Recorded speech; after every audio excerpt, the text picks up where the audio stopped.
찬송가 285장입니다. 찬송가 285장입니다.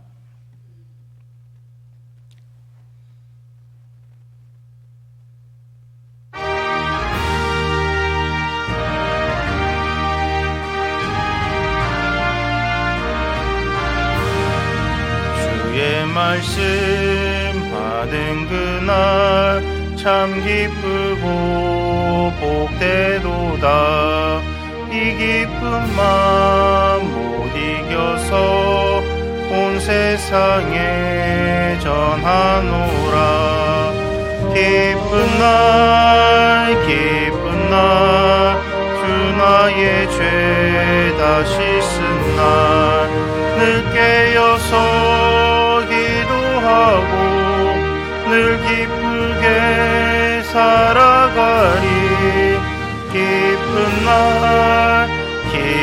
날 주 나의 죄 다 씻은 날 이 좋은 날 내 천한 몸 새 사람이 되었으니 이 몸과 맘 다 바쳐서 영광의 주를 섬기리.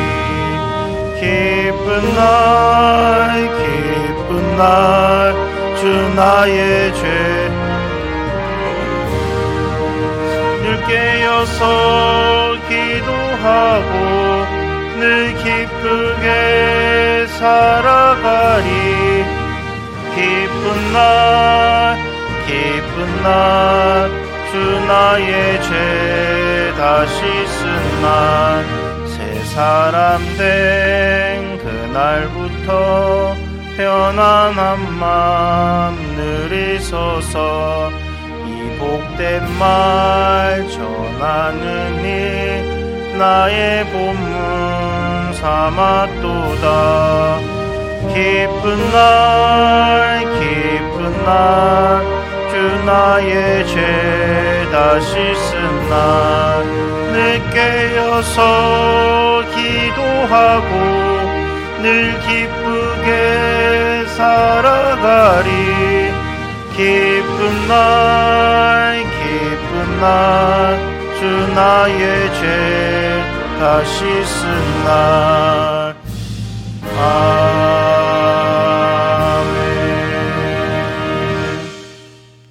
사도신경으로 신앙 고백 드리겠습니다. 나는 전능하신 아버지 하나님 천지의 창조주를 믿습니다.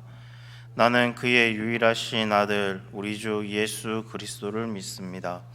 그는 성령으로 잉태되어 동정녀 마리아에게서 나시고 본디어 빌라도에게 고난을 받아 십자가에 못 박혀 죽으시고 장사된 지 사흘 만에 죽은 자 가운데서 다시 살아나셨으며 하늘에 오르시어 전능하신 아버지 하나님 우편에 앉아 계시다가 거기로부터 살아있는 자와 죽은 자를 심판하러 오십니다.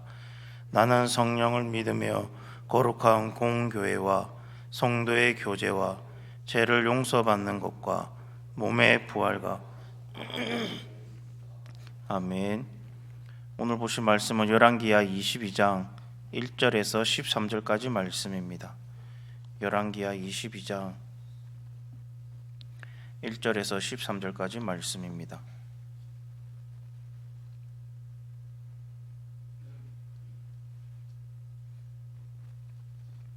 (22장 1절에 13절까지) 말씀 우리 한 절씩 교독하도록 하겠습니다. 요시야가 왕위에 오를 때 나이가 8세라 예루살렘에서 31년간 다스리니라. 그의 어머니의 이름은 여디다요 보스갓 아다야의 딸이더라. 요시야가 여호와 보시기에 정직히 행하여 그의 조상 다윗의 모든 길로 행하고 좌우로 치우치지 아니하였더라. 요시야 왕 18째 해에 왕이 무슬람의 손자 아살리아의 아들 서기관 사반을 여호와의 성전에 보내며 이르되 너는 대제사장 hil기야에게 올라가서 백성이 여호와의 성전에 드린 은 곧 문지기 자가 수납한 은을 계산하여 여호와의 성전을 맡은 감독자의 손에 넘겨 그들이 여호와의 성전에 있는 작업자에게 주어 성전에 부서진 것을 수리하게 하되 곧 목수와 건축자와 미장이에게 주게 하고 또 제목과 다듬은 돌을 사서 그 성전을 수리하게 하라. 그러나 그들의 손에 맡긴 은은 회개하지 말지니 이는 그들이 진실하게 행함이니라. 대제사장 hil기야가 서기관 사반에게 이르되 내가 여호와의 성전에서 율법책을 발견하였노라 하고 hil기야가 그 책을 사반에게 주니 사반이 읽으니라. 서기관 사반이 왕에게 돌아가서 보고하여 이르되 왕의 신복들이 성전에서 찾아낸 돈을 쏟아 여호와의 성전을 맡은 감독자의 손에 맡겼나이다 하고 또 서기관 사반이 왕에게 말하여 이르되 제사장 hil기야가 내게 책을 주되이다 하고 사반이 왕의 앞에 읽음에 왕이 율법책의 말을 듣자 곧 그의 옷을 찢으니라. 왕이 제사장 hil기야와 사반의 아들 아히감과 미가야의 아들 악볼과 서기관 사반과 왕의 시종 아사야에게 명령하여 이르되 다 같이 읽겠습니다. 너희는 가서 나와 백성과 온 유다를 위하여 이 발견한 책의 말씀에 대하여 여호와께 물으라. 우리 조상들이 이 책의 말씀을 듣지 아니하며 이 책에 우리를 위하여 기록된 모든 것을 행하지 아니하였으므로 여호와께서 우리에게 내리신 진노가 크도다. 아멘. 한 청년이 있었습니다. 이 청년은 어렸을 때 부모님을 여의고 할머님과 살아가게 되었습니다. 근데 이제 나이가 들어 할머니가 돌아가시고 해서 이제 이 청년이 이사를 하기 위해서 이제 짐을 정리하다가 낡은 먼지가 가득 쌓인 낡은 상자를 한 개 발견하게 됩니다. 그 상자 안에는 먼지가 쌓인 낡은 성경책이 들어 있었습니다. 이 성경은 그의 할머니가 평생 동안 읽었던 그 성경책이었습니다. 그 성경책의 그 페이지들은 손때가 묻어서 누렇게 변해 있었고 그리고 여기저기 밑줄이 그어져 있었으며 곳곳에 할머니의 그 기도 제목이 적혀 있었습니다. 그래서 이 청년은 그 성경을 펼쳐보며 할머니가 어떤 마음으로 하나님을 의지했는지 느낄 수 있었습니다. 이 경험을 통해 이 청년은 하나님의 말씀이 단순한 책이 아니라 우리 삶에 힘과 위로를 주는 살아있는 말씀임을 깨닫게 되었습니다. 우리도 할머니의 그 성경책을 찾게 된 이 한 청년처럼 그리고 오늘 본문의 전심으로 하나님의 그 말씀을 사모했던 요시야 왕처럼 하나님의 말씀을 소중히 여기고 그 말씀을 통해 삶의 방향을 잡아야 합니다. 낡은 성경책이 할머니의 그 신앙을 대변했듯이 성전에서 찾은 그 하나님의 율법책이 요시야의 마음을 울렸던 것처럼 하나님의 말씀은 언제나 우리에게 새로운 삶과 지혜와 그리고 영적 힘을 줍니다. 오늘 본문의 요시야 왕은 8살에 왕위에 오르게 됩니다. 그리고 예루살렘에서 31년간 통치를 했습니다. 요시야가 왕위에 오르던 그 시대는 유다 왕국이 영적으로 아주 깊은 어둠 속에 빠져 있던 그런 시기였습니다. 요시야는 어두운 그 시대에 하나님의 그 말씀을 발견하고 그리고 회복시킨 아주 위대한 왕이었습니다. 오늘 말씀을 통해 우리는 요시야 왕의 그 통치에서 나타난 3가지의 그 중요한 신앙적 교훈을 한번 살펴보며 우리의 삶에 한번 적용할 수 있기를 간절히 소망합니다. 먼저 첫 번째로는 하나님의 말씀을 발견하는 삶을 살아야 된다라는 것입니다. 요시야 왕이 통치에서 가장 중요한 사건 중 하나는 바로 성전 수리였습니다. 율법책을 발견한 그리고 또 율법책을 발견한 일이었습니다. 요시야는 성전을 정비하던 중 서기관 사반이 율법책을 발견합니다. 그리고 그것을 읽어 주었을 때 아주 큰 충격을 받습니다. 11절 말씀에 보면 이렇게 말을 합니다. 왕이 율법책의 말을 듣자 곧 그의 옷을 찢으니라. 옷을 찢는 이 행동은 고대 이스라엘에서 회개와 슬픔의 그 표현으로 사용을 합니다. 그러므로 요시야 왕이 자신의 그 옷을 찢었다라는 그 말은 하나님의 그 말씀 앞에서 자신의 그 죄와 그리고 민족의 그 죄를 깊이 깨달았다라는 것을 의미합니다. 오늘날 우리도 동일한 방식으로 하나님의 그 말씀을 발견하고 그 말씀을 우리의 삶에 적용해야 될 줄로 믿습니다. 하나님의 말씀은 단순히 오래된 그 책의 기록이 아닙니다. 히브리서 4장 12절 말씀에 보면 이렇게 말씀합니다. 하나님의 말씀은 살아있고 그리고 활력이 있어 좌우의 날선 어떤 검보다도 더 예리하다라고 말씀하고 있습니다. 하나님의 말씀은 우리의 그 마음을 찔러 변화시킵니다. 그리고 우리의 그 영혼을 새롭게 합니다. 요시야가 율법책을 발견하고 그리고 그 말씀을 통해 민족의 그 죄를 깨닫고 회개한 것처럼 우리도 말씀을 통해 우리의 삶을 돌아보고 하나님의 그 뜻에 순종하는 삶을 살아가야 될 줄로 믿습니다. 오늘 하루도 살아가실 때 정말 우리의 삶을, 나의 삶을 한번 돌아보고 하나님의 뜻에 순종하고 살아가고 있는지 한번 돌아보는 그런 시간을 가져보는 하루가 되기를 간절히 소망합니다. 그리고 두 번째로는 하나님 앞에 정직하게 사는 삶을 살아야 된다라는 것입니다.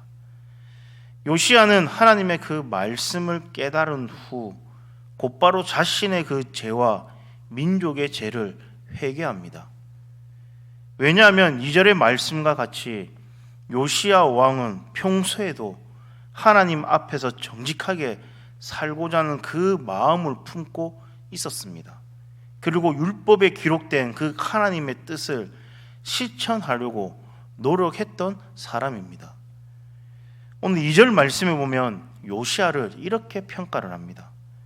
요시야가 여호와 보시기에 정직히 행하여 그의 조상 다윗의 모든 길로 행하고 좌우로 치우치지 아니하였더라 라고 말씀을 합니다.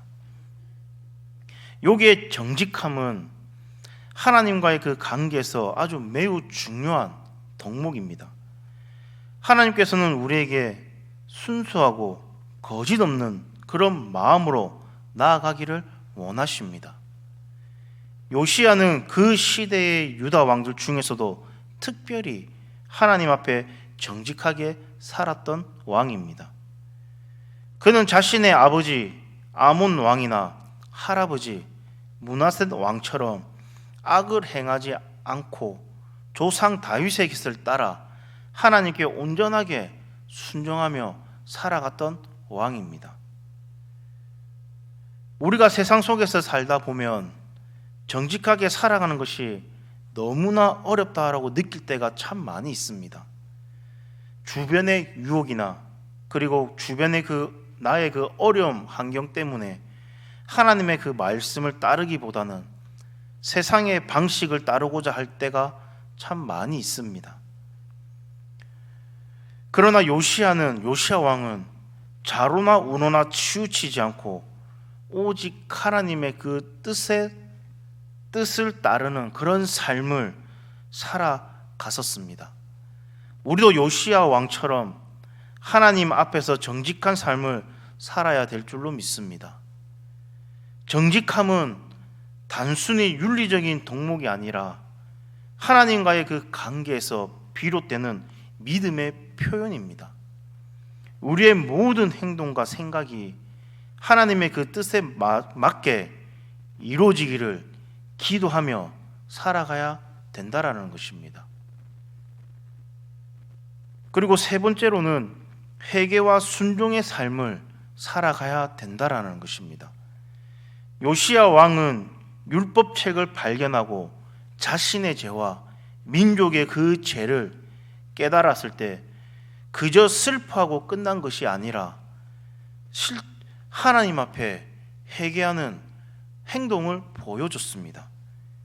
요시야 왕은 제일 먼저 어떤 일을 행동했을까? 바로 13절 말씀에 보면 이렇게 말씀을 합니다. 너희는 가서 나와 백성과 온 유다를 위하여 이 발견한 책의 말씀에 대하여 여호와께 물으라.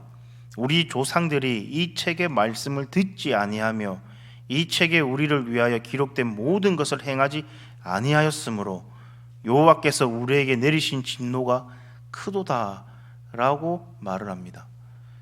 요시야 왕은 하나님의 그 뜻과 계획이 무엇인지를 물었습니다. 그리고 제사장들과 아사야는 여전히 홀다에게 나아갔습니다. 그리고 홀다는 하나님의 그 말씀을 그들에게 전했습니다. 요시야는 홀다가 전한 그 하나님의 말씀을 듣고 경비하였으며 회개를 합니다. 비록 유다는 멸망할 운명에 있었지만 요시야의 그 회개와 겸손함 덕분에 하나님께서는 그의 생애 동안에는 그 심판을 이루지 않으시겠다라고 약속을 하셨습니다. 우리 성도 여러분, 회개는 단순히 잘못을 뉘우치는 그 감정적인 반응이 아닙니다. 회개는 우리의 삶을 돌이키고 잘못된 길에서 돌아서서 하나님의 그 뜻에 따라 살아가겠다라고 하는 결단인 것입니다. 요시야 왕은 회개한 후 하나님의 그 말씀을 중심으로 나라를 새롭게 세우고자 노력했습니다. 그는 우상을 제거하고 그리고 성전을 다시 회복하며 그리고 하나님 백성들에게 하나님의 그 율법책을 가르쳤습니다. 이러한 요시야의 그 개혁은 단순한 외적 변화가 아니라 하나님의 그 뜻을 따르기 위한 순종의 행위였습니다. 그러므로 우리도 언제나 우리 스스로를 돌아보고 회개와 순종의 삶을 살아가야 됩니다. 하나님 앞에서 우리의 그 잘못을 깨닫고 회개할 때 그 회개는 반드시 순종으로 이어져야 된다라는 것입니다. 하나님께서는 우리의 그 회개를 기뻐하시며 그리고 그 회개를 통해 우리의 삶을 새롭게 변화시켜 주실 것입니다. 오늘날 우리의 그 삶 속에서 하나님께로부터 멀어진 부분이 있다면 그 부분을 회개하고 다시 하나님의 그 뜻에 따라 가까이 나아가며 순종하는 삶을 살아가야 될 줄로 믿습니다. 오늘 하루도 나 자신 한번 돌아보고 정말 내가 하나님과 멀어졌다라고 생각하면 회개하고 하나님 앞에 다시 돌아서는 그런 우리 성도님 되시기를 간절히 소망합니다. 오늘 우리는 요시야 왕의 그 삶을 통해서 하나님의 그 말씀을 발견하고 그 말씀 앞에서 정직하게 살며 그리고 회개와 순종의 삶을 살아가는 것이 얼마나 중요한지를 한번 보았습니다. 요시야는 어린 나이에 왕이 되었지만 그는 하나님의 그 말씀을 최우선으로 삼았습니다. 그리고 민족을 올바른 길로 인도했습니다. 그의 통치는 단순히 정치적인 개혁이 아니라 영적인 각성과 회복을 목표로 한 것이었습니다. 오늘 이 아침 요시야 왕의 그 신앙을 기억하며 우리의 삶은 하나님 앞에 다시 세워가기를 간절히 소망합니다. 우리가 하나님의 말씀에 순종하고 회개하는 삶을 살 때 하나님께서는 우리를 통해 놀라운 은혜와 그리고 복을 허락해 줄 믿습니다. 요시야 왕처럼 하나님 앞에서 정직하게 그리고 좌로나 우로나 치우치지 않는 그런 신앙의 삶을 살아가는 우리 모두가 되기를 주님의 이름으로 소망합니다. 기도하겠습니다. 사랑과 자비가 충만하신 하나님 아버지, 오늘도 새벽에 우리의 마음을 열어주시고 하나님의 그 말씀을 듣게 하심을 감사드립니다. 요시야 왕처럼 우리도 하나님의 그 말씀을 발견하고 그 말씀 앞에서 우리의 삶을 되돌아보게 하는 인도하여 주시옵소서. 하나님께서 주신 말씀을 소중히 여기며 우리의 죄를 회개하고 새로운 삶으로 나아갈 수 있도록 하나님 인도하여 주시옵소서. 매일 말씀을 가까이 하며 순종함으로 하나님께서 기뻐하시는 그런 삶을 살아가도록 하나님 도와주시옵소서. 이 모든 말씀 우리 주 예수 그리스도의 그 이름으로 기도드립니다. 아멘. 하늘에 계신 우리 아버지여, 이름이 거룩히 여김을 받으시오며 나라가 임하시오며 뜻이 하늘에서 이루어진 것 같이 땅에서도 이루어지이다. 오늘날 우리에게 일용할 양식을 주옵시고 우리가 우리에게 죄 지은 자를 사하여 준 것 같이 우리 죄를 사하여 주옵시고 우리를 시험에 들게 하지 마옵시며 다만 악에서 구하시옵소서. 대개 나라와 권세와 영광이 아버지께 영원히 있사옵나이다. 아멘.